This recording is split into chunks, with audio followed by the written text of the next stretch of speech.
தாயே தமிழே வணக்கம். இந்த இனிய வாய்ப்புக்கு நன்றி. அனைவருக்கும் அன்பு கலந்த வணக்கம். இந்த கருத்தரங்கில் தமிழை ஆட்சி மொழியாகவும் யுனைடெட் நேஷனில் எப்படி கொண்டு செல்வது என்று கேட்டிருக்கிறார்கள். நானும் மருத்துவன், அதற்கான வழி புரியாது. ஆனால் தமிழில் ஆர்வம் உள்ளவன், ஆற்றல் அவ்வளவு இல்லை. இருப்பினும் தமிழுக்கு ஒரு தனி இடம் வேண்டும் என்று பல காலமாக சிந்தித்து தான் ஹார்வர்ட் தமிழ் இருக்கையை உருவாக்கினோம். என்னை பொறுத்தவரை தமிழ் வலிமையான மொழி, ஆனால் தமிழர்கள் அவ்வளவு வலிமையானவர்கள் அல்ல. ஆங்கிலம் செம்மொழி கூட இல்லை. 400 ஆண்டுகளுக்கு முன்பு எழுதிய ஷேக்ஸ்பியர் என்று லண்டன் வந்து சேர்ந்து அவர் பேசினால் பாதி பேருக்கு அவர் பேசுகிற ஆங்கிலம் புரியாது. ஆனால் திருவள்ளுவர் இப்பொழுது வந்து பேசினால் பெரும்பாலானவர்களுக்கு தமிழ் புரியும். ஆக தமிழ் வலிமையான மொழியாக இருந்தும் உலகெங்கும் பரவாததற்கு காரணம் நாம் வலிமையற்றவர்கள்.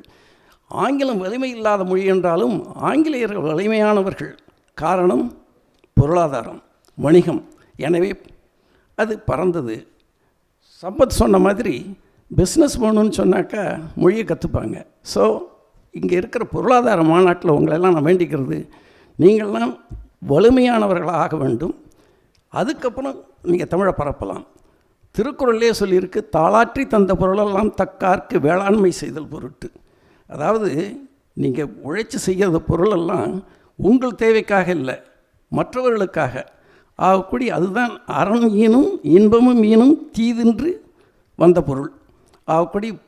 தொழில் முனைவோர் மாநாட்டில் உங்களுக்கு சொல்கிறது என்னென்னாக்கா, எப்படி சம்பாதிக்கிறதுன்னு சொல்ல, அதை எப்படி செலவு பண்ணுறதுன்னு சொல்கிறேன். அதுதான் அறம் திருக்குறளில் சொல்லியிருக்கிறது. அடுத்ததாக திருக்குறளில் இன்னொன்று சொல்லிட்டு போயிருக்காரு. எல்லாம் யாக்கை நிலையாமை, இளமை நிலையாமை எல்லாம் எழுதினவங்க அறத்தை பற்றி சொல்லும்போது, பணம் சினிமா கொட்டையில் போய் சேர்ற மாதிரி கொஞ்சம் கொஞ்சமாக வரும், வெளியில் போகும்போது போய்டும். திருவள்ளுவர் அப்பயே சொல்லுவார், அவை குழாத்தற்றே பெருஞ்செல்வம் போக்கும் அது விழிந்தற்று. அப்படி பணம் வந்தால் என்ன பண்ணுறேங்கிறதுக்கு இன்னொன்று சொல்லுவார், அற்குவு ஆங்கே செயல் அப்படின்னு சொல்லிட்டு. அற்கா இயல்பெற்று செல்வம் அது பெற்றால் அற்கே ஆங்கே செயல் ஆகக்கூடி. திருக்குறளில் இல்லாத அறம், தமிழில் இல்லாத அறம் எங்கேயும் இல்லை.